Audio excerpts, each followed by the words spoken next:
क्या आप तुम मुझे बता सकते हो तुम मुझे कैसे जानते हो? आरव ने गंभीरता से पूछा।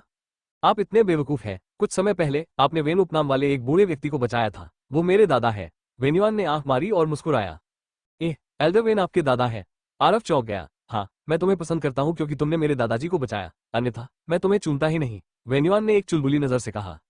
क्या तुमने अभी ऐसा कहा? तुम मुझे पसंद करते हो? आरव चुप रहने से खुद को रोक नहीं सका। उसे अभी अभी उससे एक कबूलनामा मिला है, वेन विश्वविद्यालय की सबसे खूबसूरत लड़की का कबूलनामा। ये खपे छोटे ओ की मात्रा अर्जुन तो अचानक ही आ गई। हाँ। वेन्युआन ने सिर हिलाया और गंभीरता से पूछा, क्या तुम मेरे प्रेमी बनने को तैयार हो? अब आरव ने जब ये सुना तो उसका दिल जोर से धड़क उठा। वो बहुत खुश था कि वो हवा में उड़ सकता है। वेन्युआन वेन विश्वविद्यालय की 4 सबसे खूबसूरत लड़कियों में से एक थी। सुंदर, गर्म, अच्छी पारिवारिक पृष्ठभूमि, उसकी अच्छी प्रतिष्ठा थी। स्कूल में वो पवित्र और साफ सुथरी मानी जाती थी। बहुत से ओटाकू उसे देवी की तरह मानते थे। उसका प्रेमी होना इतना अच्छा था कि वो पच सकता था। इंतजार।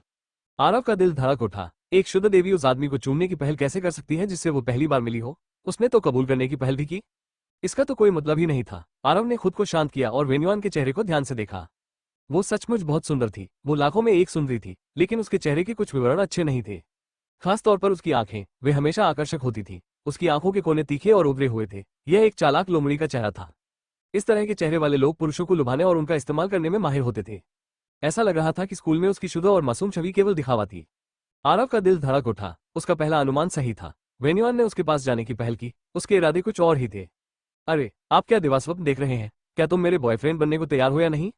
वेन्युआन ने अपना शरीर थोड़ा झुकाया। जानबूझकर या अनजाने में उसने अपना शरीर नीचे कर लिया ताकि उसकी क्लीवेज आरव के ठीक सामने आ जाए। भाड़ में जाओ, वो उसे अपराध करने के लिए बहका रही थी। वो सुंदरी उसके सामने थी। उसके कामुक शरीर को देखकर और उसकी मीठी शरीर की खुशबू को सूंघकर आरव शियाओबेई की शक्ति विस्फोट होने वाली थी। उसने सोचा कि चूंकि वेन्युआन उसे फंसाने के लिए ही यहाँ आई थी, इसलिए उसके साथ नैतिकता के बारे में बात करने की कोई जरूरत नहीं थी। वो उसे उसके ही खेल में हरा सकता था और उससे वादा कर सकता था कि वो एक निवाला खाएगा और फिर उसे समाज को लौटा देगा। उस रात आरव पहले से ही बुरे मूड में था। उसके दिमाग में एक बुरा विचार आया। यह मत कहो कि मैं काला पेट वाला हूँ, मैं काला पेट वाला हूँ।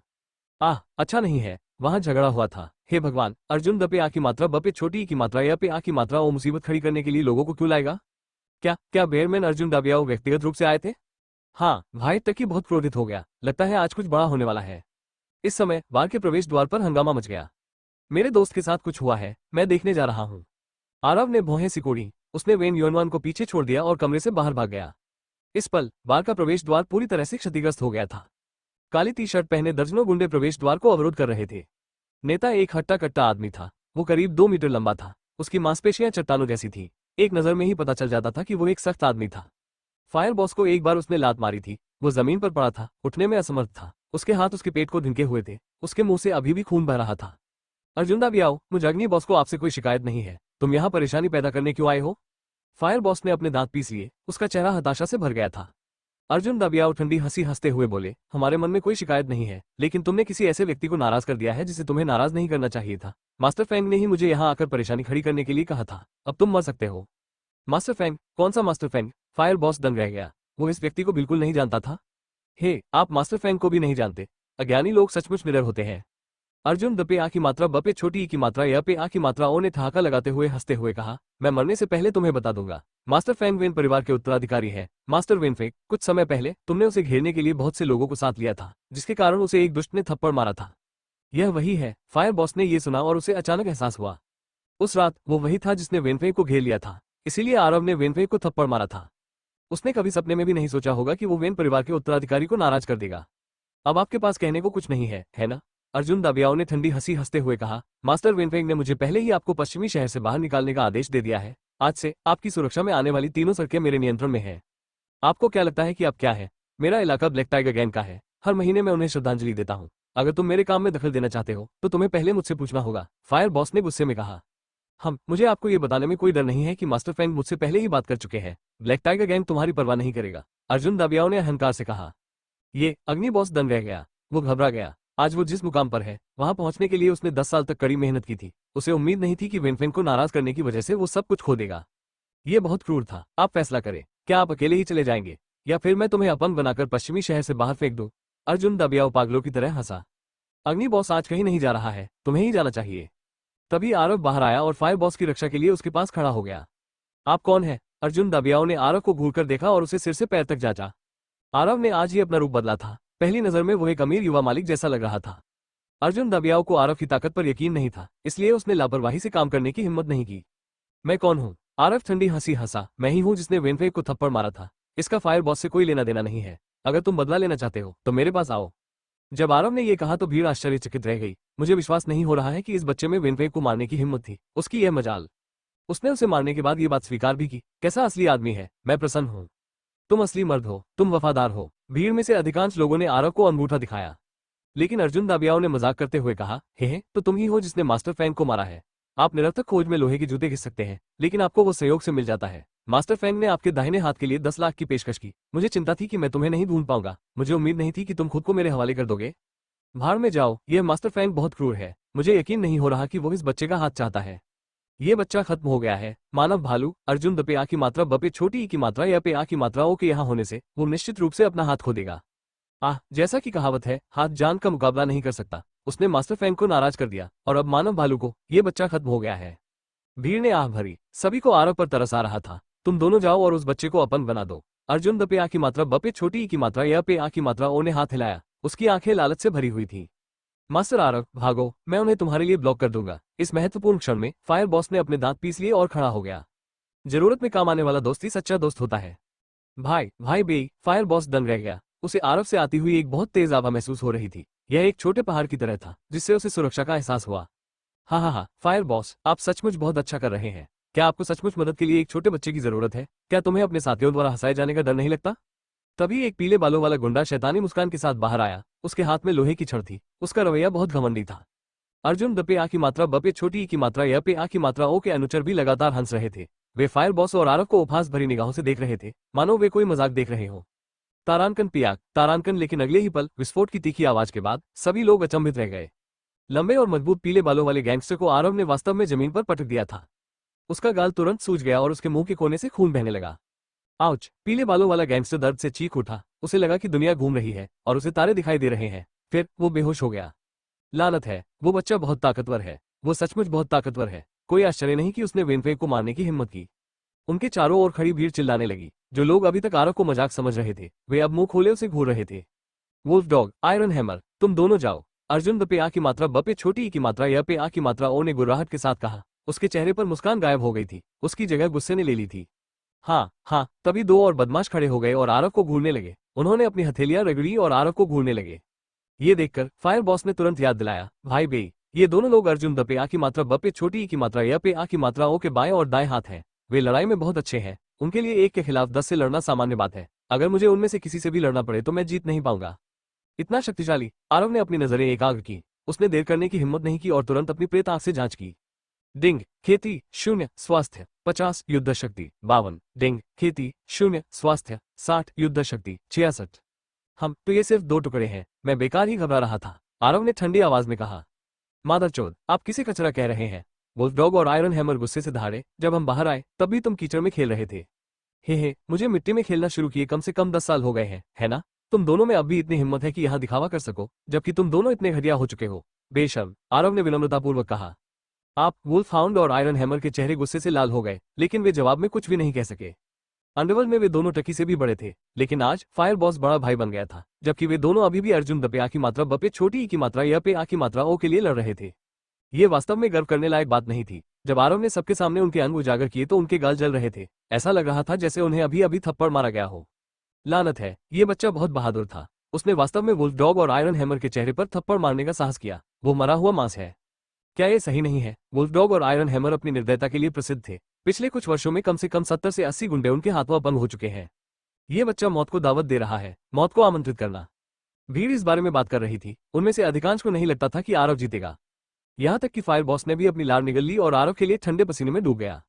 किसने सोचा होगा? ऐसी परिस्थितियों में भी आरव ने उन्हें उकसाने का साहस किया। तुम दोनों बेवकूफ हो। तुम वहां क्यों खड़े हो? अगर तुम लड़ना चाहते हो तो मेरे पास आओ। मादरचोद, क्या आपको लगता है कि अगर हम अपनी शक्ति नहीं दिखाते तो हम बीमार बिल्लियां हैं?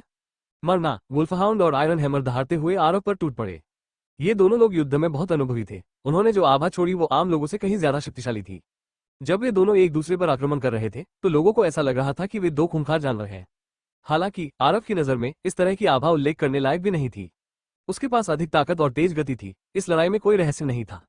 तारानकन स्वूश, तारानकन तारानकन स्वूश। तारानकन। आरव ने एक कदम आगे बढ़ाया और सही समय पर अपने दोनों हाथ घुमाए।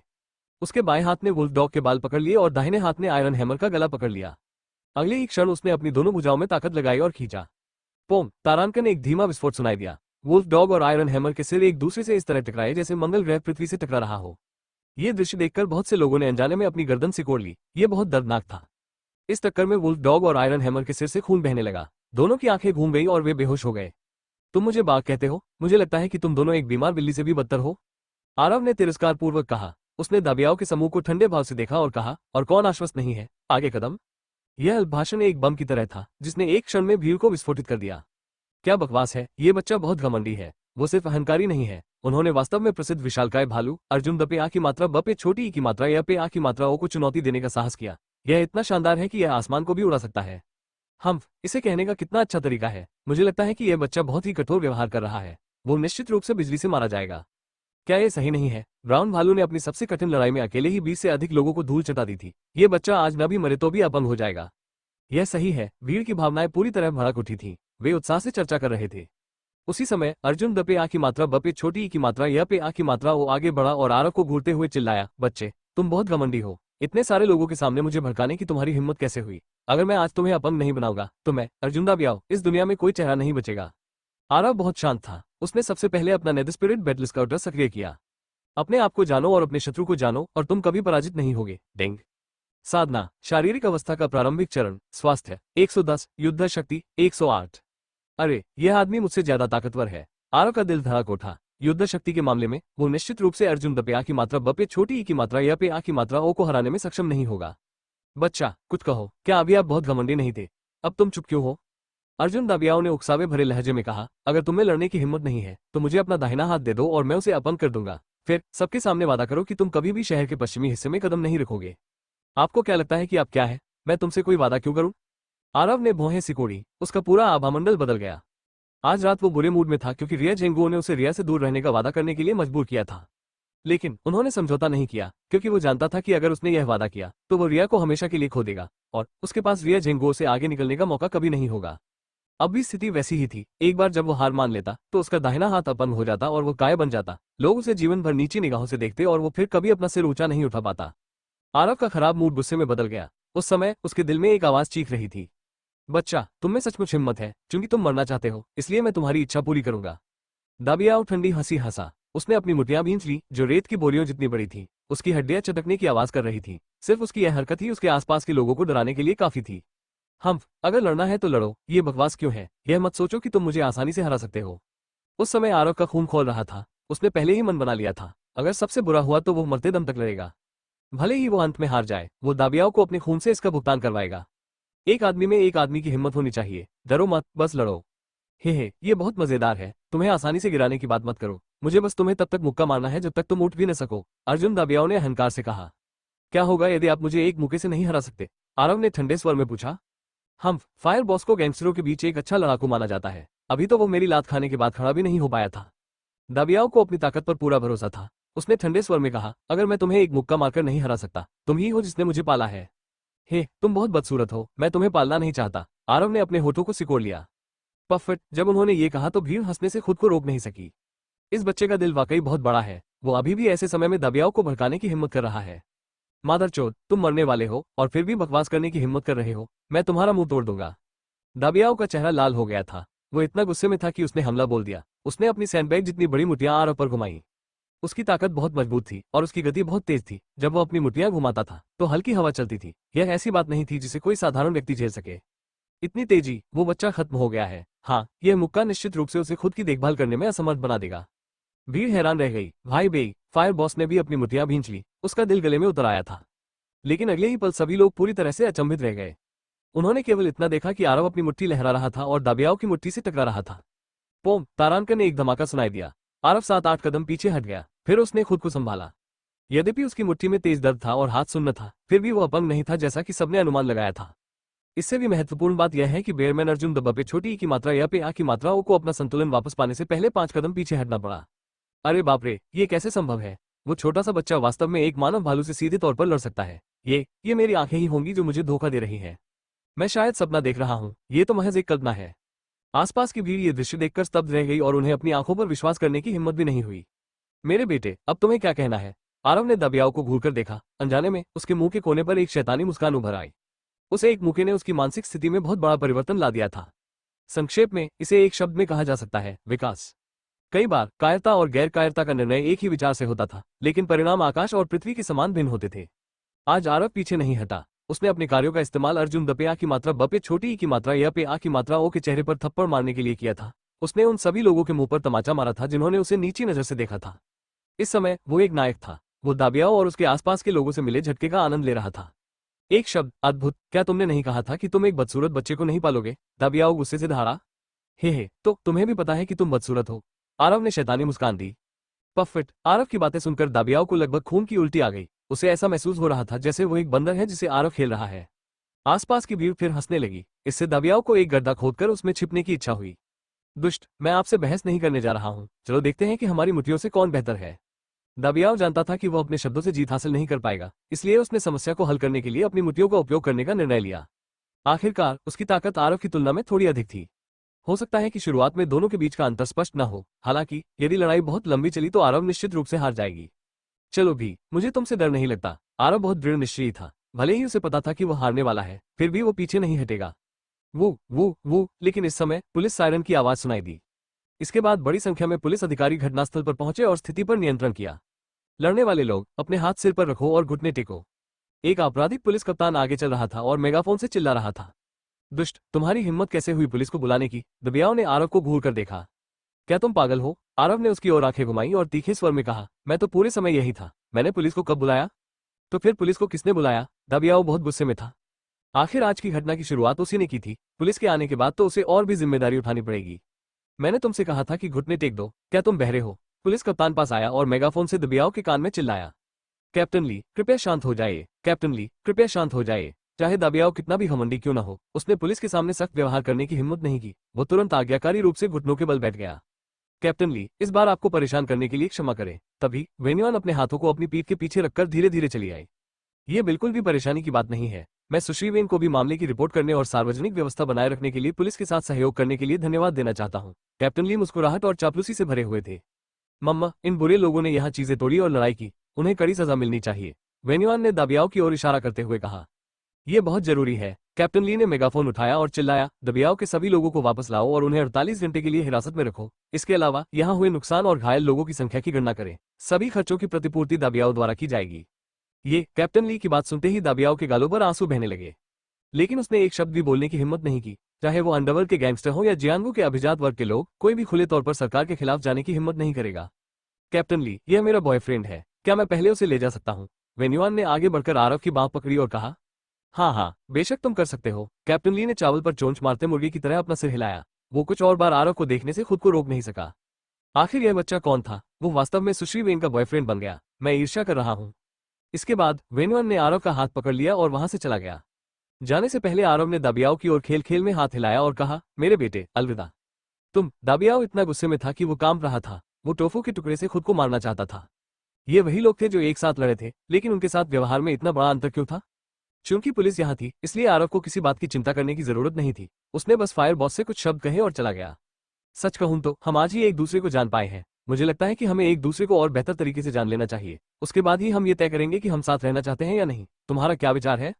बेशक आरव वेन्युआन के अनुरोध से सहमत नहीं होगा, लेकिन उसने उसे सीधे तौर पर अस्वीकार नहीं किया। वो देखना चाहता था कि वो क्या करने वाली है। वेन्युआन को बहुत आश्चर्य हुआ। उसने कुछ पृष्ठभूमि शोध किया था। आरव का जन्म एक किसान परिवार में हुआ था। वो एक असली किसान था। तार्किक रूप से कहें तो आरव को बहुत खुश होना चाहिए जब वेन परिवार की बेटी ने खुद को उसके सामने समर्पित करने की पहल की। आश्चर्य की बात यह है कि आरव शांत रहने में सक्षम रहा। वेन्युआन आरव को अलग नजरिए से देखने से खुद को रोक नहीं पाई। उसने उसे ज्यादा जोर से धकेलने की हिम्मत नहीं की। तुम सही हो, मैं बहुत अधीर था। चलो कुछ समय के लिए एक दूसरे को जानते हैं। मुझे विश्वास है कि भविष्य में तुम मुझसे प्यार करने लगोगे। वेन्युआन ने गंभीरता से कहा। ठीक है, पहले मैं विदा लूंगा। आरव ने हाथ हिलाया और पार्किंग की ओर चल दिया। आरव के चले जाने के बाद वेन्युआन ने अपना सेलफोन निकाला और एक नंबर डायल किया। उसने शिकायत की, पिताजी, मेरा हनी ट्रैप काम नहीं आया। उस बच्चे ने चारा नहीं खाया। आरव अपनी बुगाटी वेरॉन में बैठ गया। वो तुरंत गाड़ी चलाकर भाग नहीं गया। इसके बजाय उसने आदतन अपना सेलफोन निकाल लिया। उसने पूरी रात रेड लिफाफे समूह की जांच नहीं की। उसे लगा जैसे वो 100 मिलियन रेड लिफाफे चुक गया है। चैट इतिहास देखने के बाद आरव को राहत महसूस हुई। समूह संदेशों से भरा हुआ था। किसी ने भी उसे कोई लाल गिफ्ट नहीं भेजा। जैसे ही वो अपना मोबाइल फोन रखने वाला था, उसे एक संदेश प्राप्त हुआ। डिंग। शेनोंग, भगवान आरव, क्या आप ऑनलाइन है? आरव दंग रह गया। शेनोंग 3 राजाओं और 5 सम्राटों का नोंग राजा था। उसका पद बहुत ऊंचा था। वो उसे ढूंढने क्यों आया था? आरव, हाँ, मैं यहाँ हूँ। मैं आपके लिए क्या कर सकता हूँ, नोंग किंग? शेनोंग, मुझे डर नहीं है कि भगवान आरव मुझ पर हंसेंगे। मैं बस मसालेदार छड़े आजमाना चाहता हूँ। आरव ने जब शेनोंग की बात सुनी तो वो भ्रमित हो गया।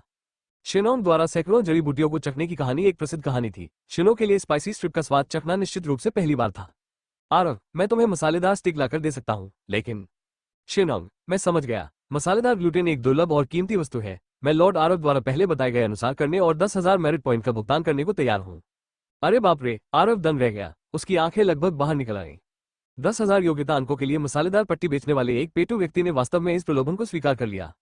उस पल ऐसा लगा जैसे आरव शियाओबेई को धन संपत्ति की ओर जाने वाला एक उज्ज्वल मार्ग दिखाई दे रहा था। उसके शरीर में अनगिनत गुण जुड़ रहे थे। यह इतना अच्छा था कि वह इसे और बर्दाश्त नहीं कर सकता था। इंतजार। आरव ने खपे छोटे ऊ की मात्रा अर्जुन को अपने सिर पर हावी नहीं होने दिया। इसके बजाय वो शांति से सोचने लगा। मेरी वर्तमान साधना अभी भी बहुत कमजोर है। भले ही मैं पर्याप्त 3 लोगों के पुण्य अंक प्राप्त कर लूं, मेरे लिए अमर लोक में चढ़ना असंभव है। दूसरे शब्दों में 3 लोगों की योग्यता का मेरे लिए अभी कोई खास मतलब नहीं है। अब सबसे महत्वपूर्ण बात मेरी साधना में सुधार करना है। आरव ने जल्दी से अपने विचार सुलझा लिए। उसने उत्तर दिया, नॉम सॉवरेन, मुझे अभी योग्यता अंक मत दो। मुझे कुछ 100 जड़ी बूटियों की औषधि की और आवश्यकता है। शिनोंग, यह आसान है। 10,000 योग्यता अंक 100 जड़ी बूटी औषधि की 1,000 बोतलों के बराबर है। आरव, ठीक है, मैं कल सुबह तुम्हें मसालेदार स्टिक भेजूंगा। शिनोंग, ठीक है, धन्यवाद भगवान आरव, मैं तुम्हें अभी 100 जड़ी बूटियों का औषधि भेजूंगा। संदेश भेजने के बाद आरव शियाओबेई का सेलफोन वाइब्रेट हुआ। डिंग। बधाई हो, आपको शेनोंग से एक लाल गिफ्ट मिला है। आपको 100 जड़ी बूटियों की औषधि की 1,000 बोतलें मिली है। इसे आपके खजाने के बक्से में संग्रहित किया गया है। मुझे मिल गया, मुझे ये प्राप्त हुआ। मैंने 100 जड़ी बूटी औषधि की 1,000 बोतलों के बदले में केवल एक मसालेदार पट्टी का उपयोग किया। ये बहुत बढ़िया है। आरव इतना उत्साहित था कि वो लगभग पागल हो गया था। वो लगभग अपना उपनाम ही भूल गया था। देवताओं के लिए 100 जड़ी बूटी औषधि एक घटिया वस्तु थी। ये बेस्वाद थी और इसे फेंकना बेकार था। लेकिन मनुष्यों के लिए यह एक दिव्य औषधि थी जो सभी प्रकार की बीमारियों को ठीक कर सकती थी। आरव के लिए 100 जड़ी बूटियों की औषधि का एक और उपयोग था, और वो था स्वयं को प्रशिक्षित करना। ये बात ध्यान में रखते हुए आरव सीधे एक उच्च श्रेणी के होटल में चला गया। वो कमरे में गया और बिस्तर पर पैर मोड़कर बैठ गया। उसने स्वर्ग और पृथ्वी के शास्त्र का अभ्यास करना शुरू कर दिया। पिछली बार के अनुभव के कारण वो पहले से ही इस प्रक्रिया से परिचित था। जल्द ही वो इस प्रक्रिया में रम गया। रहस्य में क्यों आरव के शरीर के अंदर ड्रैगन की तरह बहने लगी। इसने धीरे धीरे उसके शरीर को मजबूत करना शुरू कर दिया। यह एक लंबी प्रक्रिया थी। इसमें न केवल बहुत अधिक ऊर्जा की खपत हुई, बल्कि बहुत अधिक ऊर्जा की खपत भी हुई। लेकिन 100 जड़ी बूटियों की औषधि के साथ सब कुछ अलग था। जब भी उसे थकान महसूस होती, आरव 100 जड़ी बूटियों की एक बोतल पी लेता। उसकी ऊर्जा तुरंत ठीक हो जाती और उसकी ऊर्जा 100 गुना अधिक मजबूत हो जाती। दूसरे शब्दों में, जब तक उसके पास पर्याप्त मात्रा में 100 जड़ी बूटी औषधि थी, आरव बिना सोए खाए या पिए प्रशिक्षण ले सकता था। अर्जुन आधा रक्षा प्रशिक्षण मैनुअल स्वर्ग और पृथ्वी के धर्मव्रत के साथ मिलकर प्रभाव 2 से अधिक होगा। उनकी साधना का तेजी से बढ़ना स्वाभाविक था। मैं पहले 48 घंटे प्रशिक्षण लूंगा। अर्जुन दाबियाओ, अगली बार जब मैं तुम्हें देखूंगा तो मैं तुम्हारी कुत्ते जैसी आंखों को अंधा कर दूंगा। आरव बहुत उत्साहित और प्रेरित हुआ जब उसने सोचा कि उसकी साधना आसमान छूने वाली है। 48 घंटे बाद अर्जुन द पे आ की मात्रा ब पे छोटी ई की मात्रा या पे आ की मात्रा ओ को नजरबंदी से रिहा कर दिया गया। ये देखने के लिए एक अच्छा शो होगा। आरव के प्रशिक्षण के दौरान समय तेजी से बीत गया। पलक झपकते ही 48 घंटे बीत गए। ओह! आरव ने मुंह से दुर्गंध भरी सांस बाहर निकाली। उसे ताजगी और ऊर्जा महसूस हुई। उन्होंने बिना किसी हिचकिचाहट के अपने नेद स्पिरिट बेटलिस काउंटर को सक्रिय कर दिया। डिंग, बधाई हो। सफलता, साधना, भौतिक चरण का मध्य चरण, स्वास्थ्य 500, युद्ध शक्ति 500। वाह हा, मैं फिर से टूट गया। 48 घंटों में एक छोटी सी खेती को समतल करना, यह अद्भुत है। आरव परमानंद की स्थिति में था। जिंग फेई को शारीरिक अवस्था के बाद के चरण तक पहुंचने में 10 साल से अधिक का समय लगा था। आरव की वर्तमान गति के आधार पर वो आधे महीने के भीतर जिंग फेई के समान स्तर तक पहुंचने में सक्षम हो जाएगा। इस प्रकार की समतलीकरण गति को केवल स्वर्ग विरोधी ही कहा जा सकता है। ये बहुत बढ़िया था। हम अर्जुन दाबियाओ, मुझे फिर से तुम्हें देखने मत देना। अगर नहीं तो मैं तुम्हें तब तक पीटूंगा जब तक तुम अपनी पैंट में मल नहीं कर दोगे। आरव के चेहरे पर एक शैतानी मुस्कान थी। अपनी वर्तमान ताकत के साथ वो निश्चित रूप से अर्जुन द पे आ की मात्रा ब पे छोटी ई की मात्रा या पे आ की मात्रा ओ को मौत के घाट उतार सकता है। तारांकन अनबूठी, तारांकन। अचानक आरव का सेलफोन बज उठा। फोन पर लिन की नाजुक आवाज आई, जियाओबेई, क्या तुम मेरे घर आ सकती हो? अब आरव अचंभित रह गया। रात के 10 बज रहे थे। अपनी खूबसूरत टीचर के घर जाऊं, यह कोई अच्छा विचार नहीं था। हाँ, अभी मैं आपसे कुछ पैसे उधार लेना चाहता हूँ। लिन का स्वर झिझक भरा था, मानो वो दर्द में हो। लिन का घर शहर के पश्चिमी हिस्से की झुग्गियों में था। यह उस होटल से ज्यादा दूर नहीं था जहां आरव रह रहा था। यह सिर्फ 5 मिनट की ड्राइव पर था। आरव ने अपनी कार सड़क किनारे खड़ी की और लिन के घर में घुस गया। सुश्री लिन, तुम ठीक हो? आरव जब दरवाजे की ओर दौड़ा तो उसके चेहरे पर चिंता की लकीरें उभर आईं। लिन के घर का सामने का दरवाजा लाल रंग से रंगा हुआ था। वो चौंकाने वाला रंग रात में विशेष रूप से डरावना था। तीखी गंध से भी लोगों को बहुत असहज महसूस होता था। जियाओ बेई, आप अंततः यहाँ है। लिन बाहर भागी और आरव को बेकाबू होकर गले लगा लिया। उसकी आवाज में डर भरा हुआ था, उसका शरीर कांप रहा था। यह स्पष्ट था कि वो डरी हुई थी। डरो मत, मैं यहाँ हूँ। चाहे समस्या कितनी भी बड़ी क्यों न हो, मैं उसे तुम्हारे लिए हल कर दूंगा। आरव ने लिन की पीठ को धीरे से थपथपाया। वो बहुत कमजोर थी, वो एक घायल बिल्ली के बच्चे की तरह थी। वो अकेली और दयनीय थी। इसके बाद वे दोनों घर में दाखिल हुए। आरव ने सीधे मुद्दे पर आकर पूछा, आखिर क्या हो रहा है?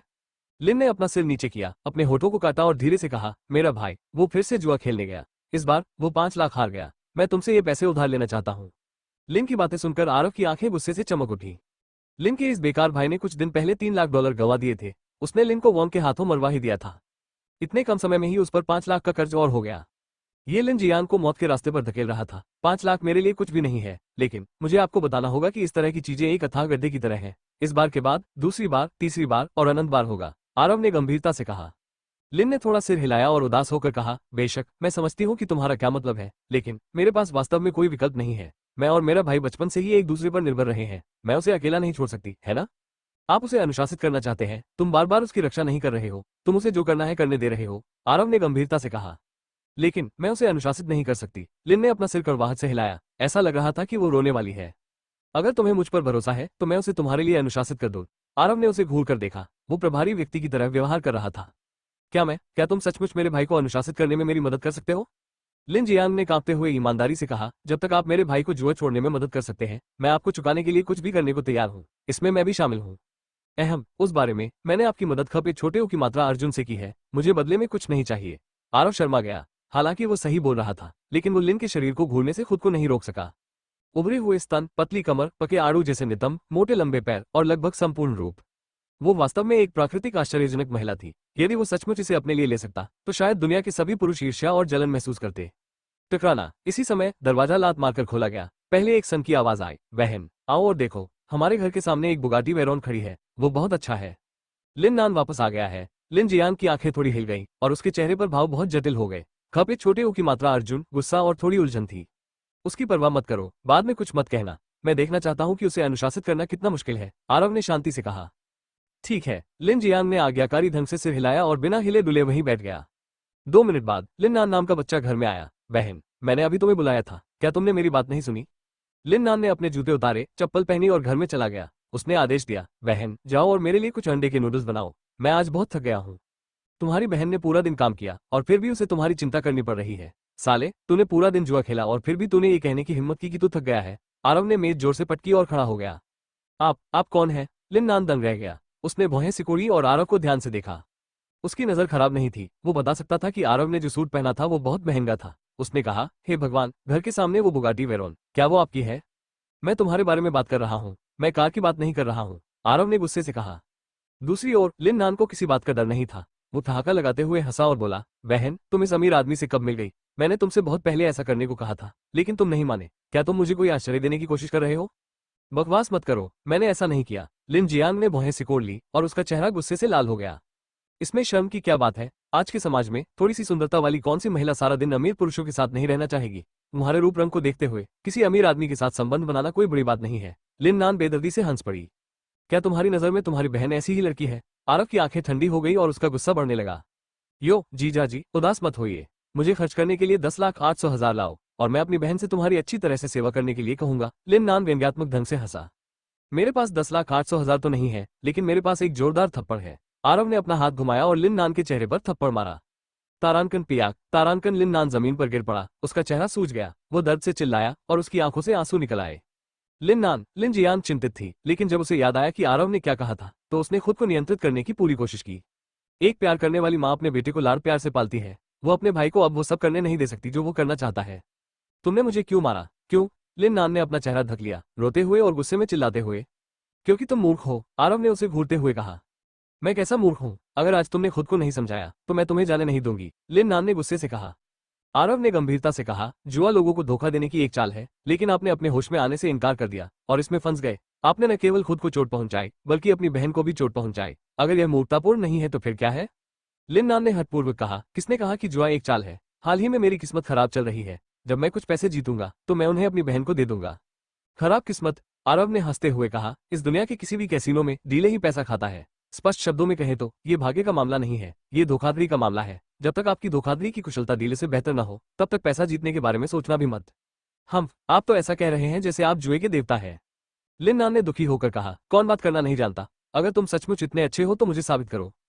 ठीक है, तो फिर चलो एक शर्त लगाते हैं, आरव ने गंभीरता से कहा। मुझे केवल 50 युआन चाहिए। अगर मैं कल सूर्योदय से पहले आपके 5 लाख रुपए वापस जीत लूं तो आपको जुआ खेलना छोड़ना होगा। अगर मैं हार गया तो मैं तुम्हें 5 मिलियन दूंगा। तुम इसे जैसे चाहो खर्च कर सकते हो। जियाओ बेई, क्या तुम मुझसे मजाक कर रहे हो? वो केवल 50 युआन के साथ एक रात में इतना पैसा कैसे जीत सकता है?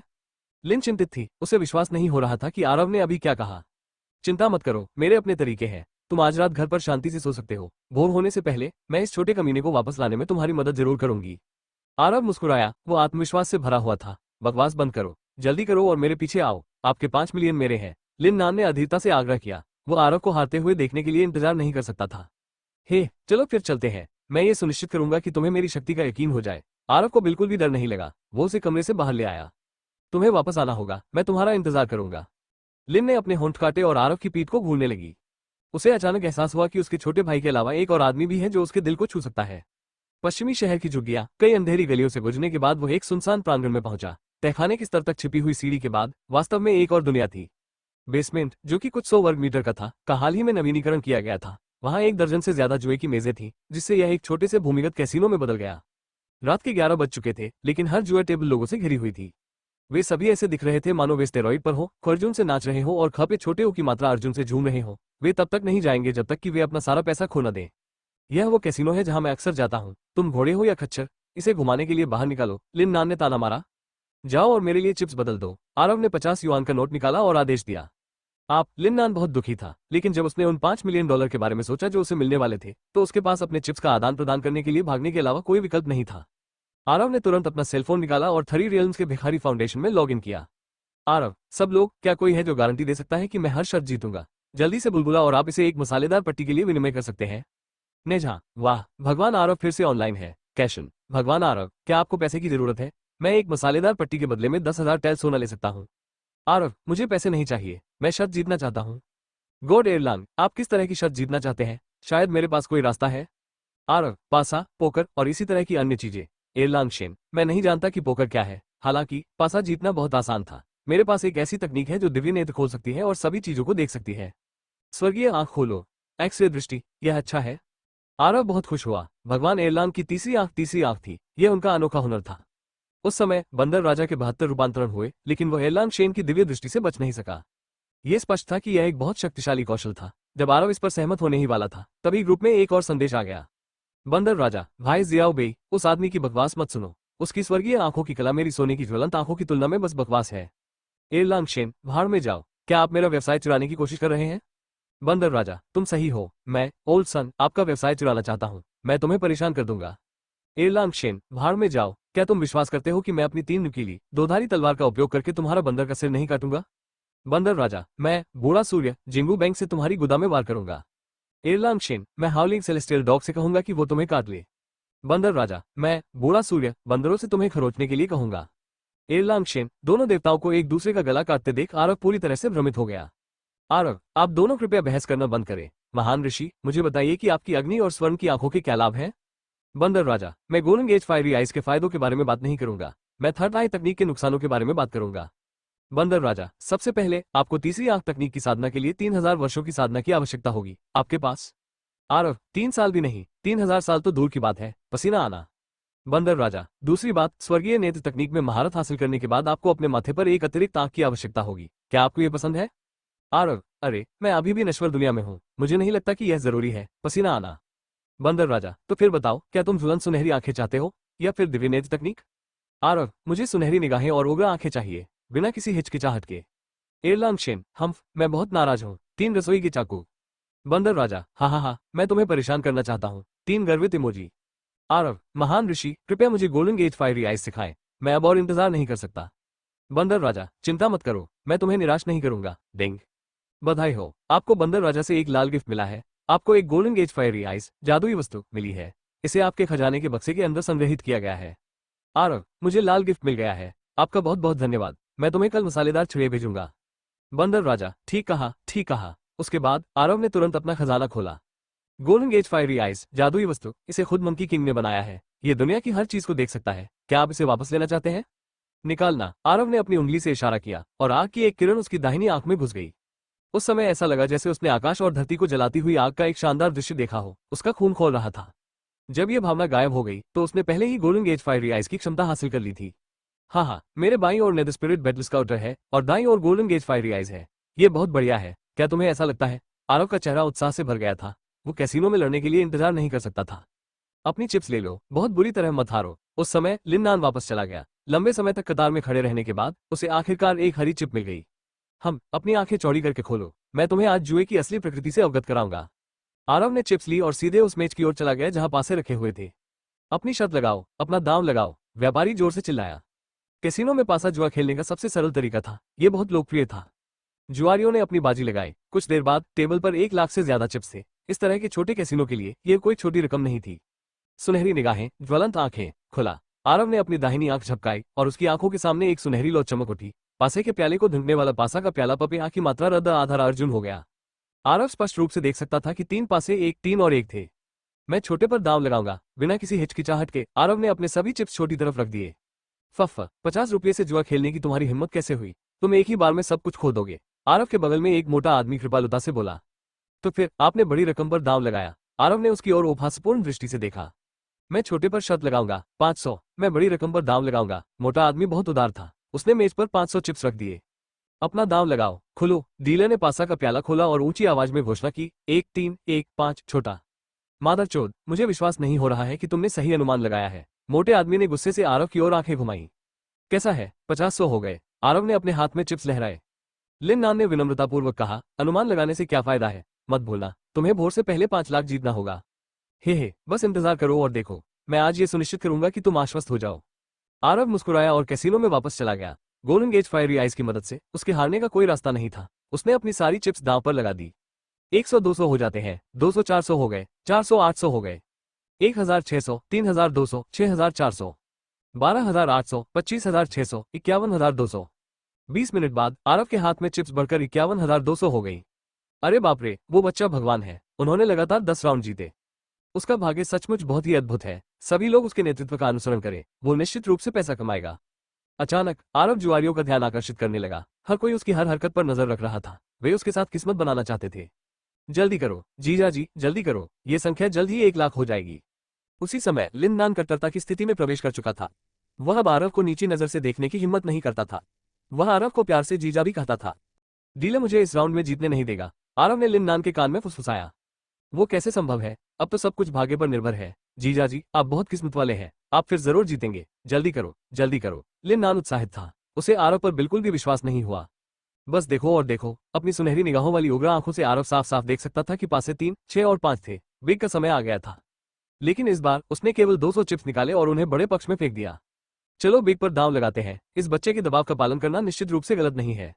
शर्त शर्त शर्त। बिना किसी हिचकिचाहट के जुआरियों ने अपने चिप्स बड़े पक्ष पर रख दिए। अपना दांव लगाओ, डीले चिल्लाया, लेकिन उसने तुरंत बर्तन नहीं खोला। अपनी सुनहरी निगाहों वाली उग्र आंखों से आरव ने देखा कि डीले ने मेज के नीचे एक स्विच को लात मार दी।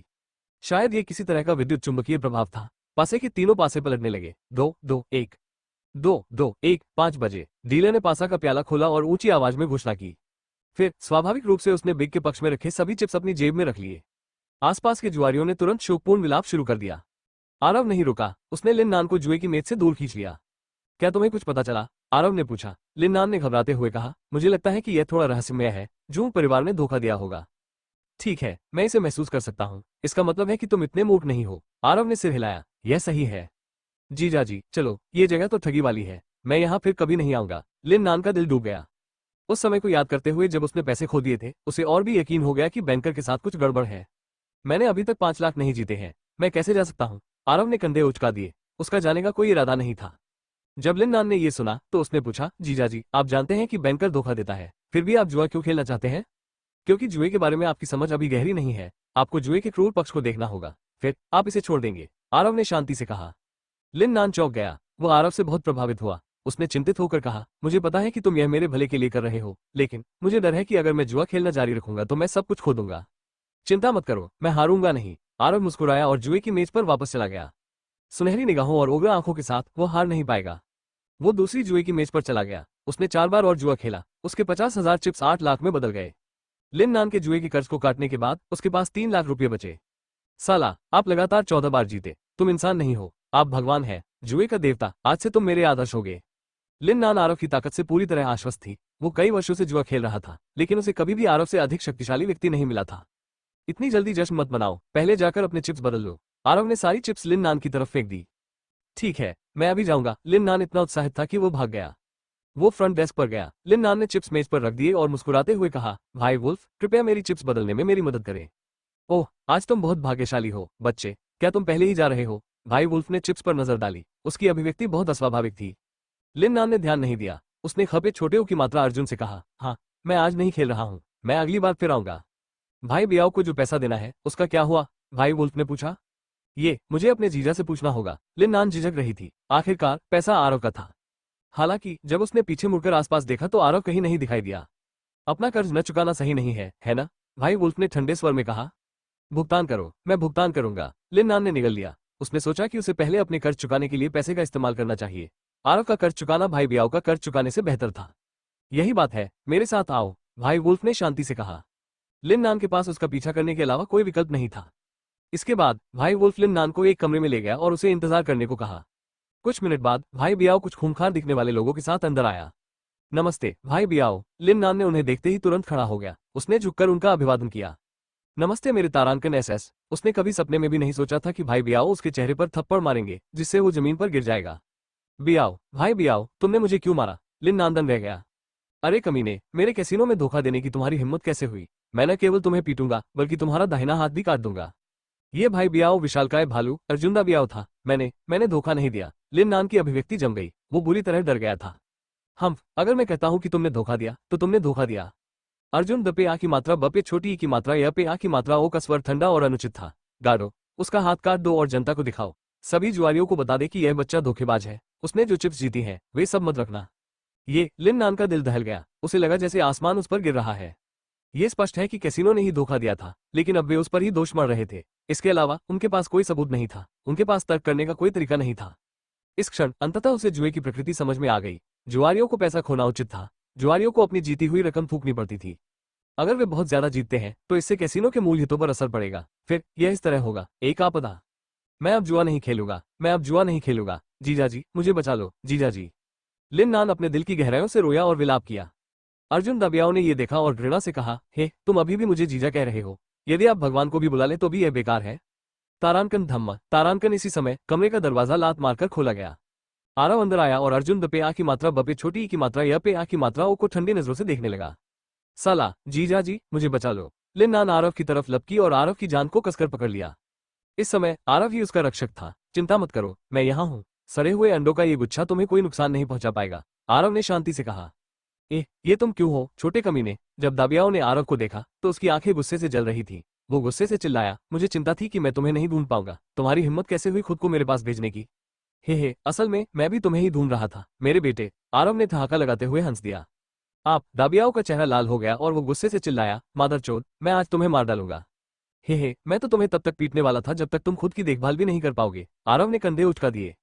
क्या आप अपनी दवा लेना भूल गए? 2 दिन पहले ही तो हमने लड़ाई की थी। तुम्हारी ताकत के आगे तुम मुझे हरा नहीं पाओगे। दाबियाओ ने ठंडी सांस ली और आरव पर अपनी मुट्ठी लहराई। साला, दाबियाओ को अपनी ओर आते देख लिन नान इतना डर गया कि वो आरव की जान को छोड़ना ही भूल गया।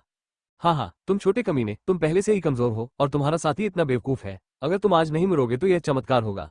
दाबियाओ बुरी तरह हंसा। हे, मुझे तुम्हारे जैसे कूड़े के टुकड़े से निपटने के लिए सिर्फ एक हाथ की जरूरत है।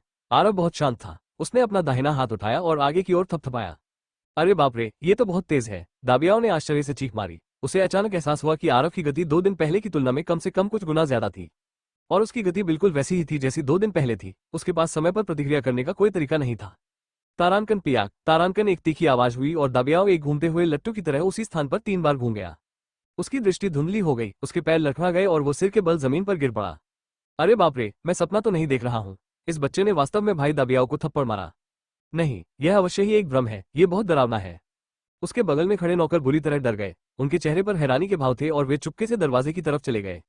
यहाँ तक कि बेयरमैन अर्जुन द पे आ की मात्रा ब पे छोटी ई की मात्रा या पे आ की मात्रा ओ को भी जमीन पर पटक दिया गया। अगर वे वहीं रुकते तो वे मौत को दावत दे रहे होते। आरव को उनसे कोई परेशानी नहीं थी। उसने अपना पैर हिलाकर लिन नान को संकेत दिया कि वो उसे छोड़ दे। फिर वो लिन नान की ओर चल पड़ा। मैं आपसे पूछता हूँ, क्या आप आश्वस्त हैं? आरव ने दाबियाओ की ओर देखा और पूछा। तुम्हारी अधीनता को धिक्कार है। दाबियाओ दहाड़ उठा। अचानक उसने अपनी पीठ से एक तेज सैन्य चाकू निकाला और आरव के पैर पर वार कर दिया। उनके बीच की दूरी बहुत कम थी और यह बहुत अचानक हुआ था। अगर ये 2 दिन पहले होता तो आरव इसे चकमा नहीं दे पाता, लेकिन इस समय इस तरह के हमले से उन्हें कोई खतरा नहीं था। उसने एक पैर उठाया और आसानी से ब्लेड से बच निकला। फिर उसने अपने 41 नंबर के जूते से अर्जुन दाबियाओ के चेहरे पर पैर रख दिया। गर्जन अर्जुन द पे आ की मात्रा ब पे छोटी ई की मात्रा य पे आ की मात्रा ओ को जमीन पर गिरा दिया गया। उसके चेहरे पर एक बड़ा सा निशान था और उसकी नाक से बहुत ज्यादा खून बह रहा था। मैंने तुम्हें सम्मान दिया, लेकिन तुम यह नहीं चाहते। इस बार आरव उसके साथ आसानी से पेश नहीं आने वाला था। उसने अर्जुन द पे आ की मात्रा ब पे छोटी ई की मात्रा य पे आ की मात्रा ओ की कलाई पर पैर रखा, जिस पर चाकू था। उसने अपने पैर के तलवे को रगड़ा और एक तीखी चटकने वाली आवाज सुनाई दी। ठीक इसी तरह अर्जुन द पे आ की मात्रा ब पे छोटी ई की मात्रा य पे आ की मात्रा ओ की कलाई टूट गई और वो अब चाकू नहीं पकड़ सकता था। आह आह अर्जुन द पे आ की मात्रा ब पे छोटी ई की मात्रा य पे आ की मात्रा ओ दर्द से चिल्लाया। उसका चेहरा विकृत हो गया था। आरव का रुकने का कोई इरादा नहीं था। उसने फिर से लात मारी और इस बार वो दाबियाओ की पसलियों पर लगी। क्रैक क्रैक एक और तीखी आवाज सुनाई दी। दाबियाओ की कम से कम 3 या 4 पसलियां टूट गई थीं। दहाड़, यह असंभव है, यह बिल्कुल असंभव है। तुम्हारे जैसा छोटा सा कमीना इतना मजबूत कैसे हो सकता है? क्या ऐसा हो सकता है कि आप 2 दिन पहले अपनी ताकत छुपा रहे थे? दाबियाओ की पुतलियां सिकुड़ गईं। वे अंतहीन सदमे और आश्चर्य से भर गए। अगर वो 10 दिमाग भी उधार ले लेता तो भी वो ये पता नहीं लगा पाता कि आरव की ताकत 2 दिनों में इतनी कैसे बदल गई। आरव उससे परेशान नहीं हो सका। तारांकन धमाका, तारांकन तारांकन धमाका, तारांकन तारांकन धमाका, तारांकन किक्स की एक और श्रृंखला। आज आरव की युद्ध शक्ति 500 तक पहुंच चुकी थी। वो अकेले ही 100 कमजोरों से मुकाबला कर सकता था। ये कहने की आवश्यकता नहीं है कि वो कितना शक्तिशाली था। दाबियाओ इस तरह की यातना बर्दाश्त नहीं कर सका। वो पागलों की तरह गिड़गिड़ाने लगा। मुझे छोड़ दो बड़े भैया, मुझे छोड़ दो। आप मेरे सगे भाई हैं। दादाजी, मुझे छोड़ दो। हम क्या कमीना है, जब तक मैं तुम्हें नहीं मारूंगा तुम नहीं झुकोगे। आरव ने अपने होठों को सिकोड़ा और आखिरकार रुक गया। खांसी खांसी। दाबियाओ ने अपना पेट पकड़ लिया और खून खांसता रहा। वो बोल भी नहीं पा रहा था। तुम बहुत दयालु हो। आज से लिन नान और आप एक दूसरे के लिए कुछ भी देनदार नहीं है। यदि आप उन्हें फिर से उकसाने की हिम्मत करते हैं तो ये खून खांसने जितना आसान नहीं होगा। आरव की निगाहें ठंडी थी और उनमें एक दबंग आभा थी। सो दाबियाओ ने अपना सिर जोर से हिलाया। इस समय भले ही उसके पास 10,000 हिम्मतें हों, वो नहीं कहने की हिम्मत नहीं करेगा। लिन नान, चलो चले। आरव ने हाथ हिलाया और कमरे से बाहर चला गया। लिन नान कांप उठा और तभी वो अपने सदमे से उबर पाया। वो जल्दी से उसके पीछे चला गया। जब वे दोनों चले गए तो कैसीनो के एक कोने में एक रहस्यमय व्यक्ति ने कहा, इस बच्चे की ताकत इतनी तेजी से बढ़ी है। साला, आप मेरी आराध्य व्यक्ति हैं। तुम मेरे अदोनिस हो, तुम मेरे हीरो हो, तुम हो। रास्ते में लिन नान ने आरव की चापलूसी करना बंद नहीं किया। वो एक कट्टर प्रशंसक की तरह था, आरव को घेरे हुए पूरी तरह से उत्साहित। ध्यान से सुनो, घर आकर अपनी बहन को मत बताना कि मैंने झगड़ा किया, समझे? आरव ने याद दिलाया। हाँ जीजाजी, आप जो भी कहें। लिन नान ने अनाज चोचने वाली मुर्गी की तरह सिर हिलाया। उसने आरव के शब्दों को शाही फरमान की तरह माना। वापस घर लिन जियांग बिल्कुल भी सोई नहीं थी। वो दरवाजे पर बैठी इंतजार कर रही थी। जब उसने उन 2 पुरुषों को देखा जिनके बारे में वो चिंतित थी तो उसके कोमल और सुंदर चेहरे पर एक उज्ज्वल मुस्कान उभर आई। इससे पहले कि वो कुछ कह पाती, लिन नान दौड़कर उसके पास आया, उसका हाथ पकड़ लिया और गंभीर स्वर में बोला, बहन, आज के बाद से मैं फिर कभी जुआ नहीं खेलूंगा। मैं कसम खाता हूँ, अगर मैं फिर से जुआ खेलूंगा तो मुझ पर बिजली गिरेगी और मुझे कष्ट होगा।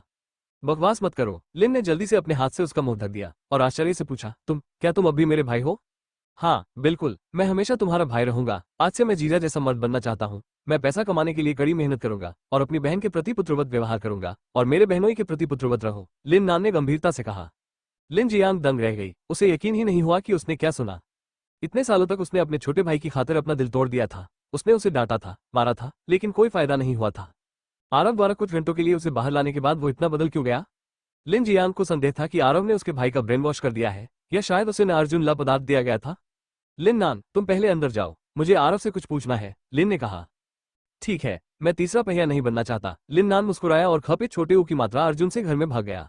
दोनों के शरीर एक दूसरे से सटे हुए थे। उनके बीच लगभग कोई जगह नहीं थी। आरव लिन के स्तनों की कोमलता को स्पष्ट रूप से महसूस कर सकता था। वो उसके शरीर की कोमल सुगंध को भी सूंघ सकता था।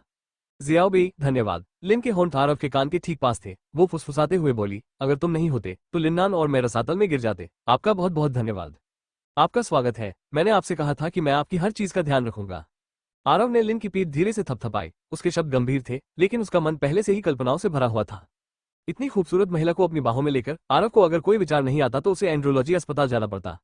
मुझे नहीं पता कि मैं आपका कर्ज कैसे चुकाऊंगी। अगर आपको कोई आपत्ति न हो तो अब से मैं आपकी औरत हूँ।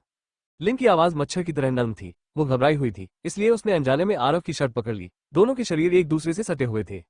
लानत है। आरव का चेहरा खपे छोटे ओ की मात्रा अर्जुन से भर गया। लिन ऐसा कुछ कहने की पहल कैसे कर सकता था? कितना अच्छा हुआ जब तक मेरे दिमाग को गधे ने लात नहीं मारी। मुझे आप जैसी सुंदरी से कोई आपत्ति नहीं होगी। आरव बहुत उत्साहित था। इससे पहले कि वो अपनी बात पूरी कर पाता, लिन के कोमल होठों ने उसका मुंह बंद कर दिया। क्या बकवास है, उसे लिन ने चूमा था। आरव का शरीर सुन्न हो गया। उसके शरीर के अंदर की शक्ति प्रतिफलित हो गई। लेकिन जल्द ही उसे एहसास हुआ कि कुछ गड़बड़ है। यद्यपि लिन जियांग ने ही चुंबन की पहल की थी, लेकिन वो बिल्कुल भी नहीं जानती थी कि चुंबन कैसे किया जाता है। यह ऐसा था जैसे कोई चूजा चावल पर चोंच मार रहा हो। उसने आरव के होठों पर धीरे धीरे काट लिया। आरव को समझ नहीं आया कि हंसे या रोए। इस महत्वपूर्ण क्षण में उसे ये काम स्वयं करना पड़ा। आरव ने अपना मुंह खोला और अपनी जीभ से हमला करना शुरू कर दिया। पहले तो उसने कुछ प्रतिरोध किया, यहां तक कि लिन ने उसे दांतों से भी काटा, लेकिन वो मौत से नहीं डरता था। आरव ने अपना धैर्य बनाए रखा। लिन के होठों पर कुछ बार वार करने के बाद उसकी जीभ उसके मुंह में चली गई। लिन एक कोरे कागज की तरह थी। उसे किस करने का कोई अनुभव नहीं था। सौभाग्यवश उसकी समझ बहुत अच्छी थी। आरव के सावधानीपूर्वक प्रशिक्षण के बाद उसने जल्दी ही जवाब देना सीख लिया। कभी कभी वो हमला करने की पहल भी करती थी। प्रेमियों का चुंबन फूलों से अधिक सुगंधित और शहद से अधिक मीठा होता है। वे तब तक चूमते रहे जब तक वे कार तक नहीं पहुंच गए। युद्ध की स्थिति और भी गंभीर हो गई। चे जेन, जो स्वाभाविक कार्यवाही होनी चाहिए थी, अचानक प्रकट हो गया। लेकिन इस महत्वपूर्ण क्षण में लिन जियांग ने अचानक कहा कि उसका मासिक धर्म आ रहा है। धत तेरी की। आरव रोना चाहता था, लेकिन उसके आंसू नहीं निकले। उसके पास हार मानने और कार में बैठकर जीवन और आदर्शों के बारे में बात करने के अलावा कोई विकल्प नहीं था। वो लड़ने के लिए कोई और दिन चुनता। वो स्कूल वापस आया और भोर तक सोता रहा। अगले दिन आरव की मुलाकात जिंग फेई से हुई। ये लड़का 3 दिन पहले की तुलना में थोड़ा लंबा लग रहा था, लेकिन ये स्पष्ट नहीं था। ऐसा लग रहा था कि स्वर्गीय कुत्ते के बिस्किट का प्रभाव पहले दिन सबसे अधिक स्पष्ट था। आरव ने पूछा, मैंने आपसे जिस चीज पर गौर करने को कहा था वो कैसी है? आपका संदेह सही है, उस पुलिसवाली में सचमुच कुछ गड़बड़ है। जिंग फेई ने विस्तार से उत्तर दिया, मैंने इसकी जांच की है। वो कुछ समय पहले अचानक ग्रीन वाइन पुलिस स्टेशन में शामिल हो गई। कोई नहीं जानता कि वो कहां से आई है। मैंने ग्रीन वाइन पुलिस स्टेशन के अभिलेखों में भी घुसपैठ की है, लेकिन उसके बारे में कुछ भी नहीं मिला है। एकमात्र बात जो मैं पुष्टि कर सकता हूं वो ये है कि उसने दाफेग आभूषण चोरी का मामला अपने हाथ में ले लिया है। आरव ने सिर हिलाया और कहा, तो वे हमारे पीछे पड़े हैं। सौभाग्य से आपने अपना रूप बदल लिया है। मरे हुए लोग कोई कहानी नहीं बताते, चिंता की कोई बात नहीं है। लेकिन आपके पास जो गहने हैं उन्हें आप बेच नहीं पाएंगे। जिंग फेई ने चिंतित होकर कहा, कोई बात नहीं, वैसे भी अब मेरे पास पैसे की कमी नहीं है। जब दाफेग ज्वेलरी का नवीनीकरण हो जाएगा तो मैं इस समस्या को हल करने का कोई रास्ता निकाल लूंगा, आरव ने शांति से कहा। जिंग फेई ने सिर हिलाया और कहा, नवीनीकरण कंपनी पहले ही शुरू हो चुकी है। विला और आभूषण की दुकान का नवीनीकरण एक ही समय में किया जाएगा। मुझे विश्वास है कि यह जल्द ही पूरा हो जाएगा। ठीक है, वो अच्छा है। विला का नवीनीकरण हो जाने के बाद मैं अपने माता पिता को लेने वापस जाऊंगा। आरव ने संतोषपूर्वक सिर हिलाया और कहा, ओह ठीक है, मुझे कुछ और देखने में मदद करें। भाई बेई, कृपया, जिंग फेई ने सम्मानपूर्वक कहा। मैं वेन परिवार के सदस्यों के बीच संबंध जानना चाहता हूँ। आरव ने ध्यान केंद्रित करते हुए कहा, 3 दिन पहले वेनफेंग ने मेरा एक हाथ तोड़ने के लिए किसी को भेजा था, लेकिन वेन्युआन ने मुझे बचाने के लिए पुलिस को बुलाया। इसके पीछे कुछ तो जरूर होगा। जिंग फेई ने मुस्कुराते हुए कहा, आपको इस पर गौर करने की जरूरत नहीं है। मैंने इसके बारे में तब सुना था जब मैं अर्जुन दाफे के साथ था। ओह, मुझे इसके बारे में बताओ। आरव कान लगाकर सुन रहा था। बड़े वेन के 2 बेटे हैं। सबसे बड़ा बेटा वेन तियानयुआन वेन संगठन का अध्यक्ष है। दूसरा बेटा वेन तियानरो ड्रैगन सिटी में मार्शल आर्ट का अभ्यास कर रहा है। जिंग फेई ने कहा, वेन्युआन वेन तियानयुआन की बेटी है। वो सबसे बड़ी पोती है। दुर्भाग्य से वो एक लड़की है, इसलिए एल्डर वेन ने वेन तियानडे के बेटे वेन फेई को अगले वारिस के रूप में चुना। इस बात से इनकार नहीं किया जा सकता, लेकिन जैसे जैसे वो बड़ा होता गया वेन फेई एक बुरा लड़का बन गया। एल्डर वेन उसे और भी ज्यादा नापसंद करने लगे, इसलिए उन्होंने वेन्युआन की जगह किसी और को उत्तराधिकारी बनाने पर विचार किया। वेन तियानयुआन ने देखा कि उसकी बेटी के लिए उम्मीद की किरण अभी भी मौजूद है, इसलिए उसने विरासत के लिए लड़ाई शुरू कर दी। स्वाभाविक रूप से वेन तियानडर और उसके बेटे ने भी जवाबी लड़ाई शुरू कर दी। जैसे जैसे समय बीतता गया उनके बीच का रिश्ता आग और पानी की तरह बेमेल होता गया। मेज के नीचे कई गुप्त संघर्ष थे। मैंने सुना है कि वेन तियानडो जल्द ही ड्रैगन सिटी से वापस आ जाएगा। वो निश्चित रूप से कुछ बड़ा करेगा। जिंग फेई इन चीजों से बहुत परिचित था। उसने सब कुछ स्पष्ट रूप से समझाया। इससे आरव के मन में जो संदेह था उसका समाधान भी हो गया। तो वेन्युआन विरासत के लिए लड़ रही है, इसीलिए उसने खुद को मेरे सामने फेंक दिया। आरव ने आह भरते हुए कहा, ये अमीर और शक्तिशाली परिवार वाकई बहुत दुखी है। विरासत के लिए लड़ने की खातिर उन्होंने अपने परिवार को दुश्मनों में बदल दिया। उनकी बेटी ने खुद को उनके सामने फेंक दिया। उन्हें अब अपनी ईमानदारी की भी परवाह नहीं है। जिंग फेई ने कुछ देर सोचा और पूछा, भाई बेई, मुझे समझ नहीं आ रहा। वेन्युआन तुम में क्या देखता है? उसने खुद को तुम्हारे ऊपर क्यों फेंका? आरव चौंक गया और बोला, यह अच्छा सवाल है। मेरे पास न तो कोई ताकत है और न ही कोई प्रभाव। अगर मेरे पास कुछ पैसे भी हैं तो भी वेन परिवार की तुलना में वे कुछ भी नहीं है। वो मुझसे क्या चाहती है? तारांकन अंगूठी। तारांकन आरव का सेलफोन अचानक बज उठा। स्क्रीन पर एक अनजान नंबर था। फोन के दूसरी तरफ से वेन्युआन की आवाज आई। उसकी आवाज नर्म और मीठी थी, लेकिन उसमें चिंता भरी हुई थी। जियाओ बेई, क्या आप मेरे घर आ सकते हैं? मेरे दादाजी की बीमारी फिर से बढ़ रही है। तुम्हें उन्हें बचाना होगा। जब उसने ऐसा कहा तो उसे कारण पता चल गया कि उसने आरव पर क्यों आक्रमण किया था। यदि आरव एल्डरवेन की जान बचा सकती है तो उसके पास उत्तराधिकार की लड़ाई जीतने की अधिक संभावना होगी, बशर्ते वो आरव को अपने पक्ष में कर सके। ठीक है, मुझे पता भेजो, मैं अभी वहां जाऊंगा।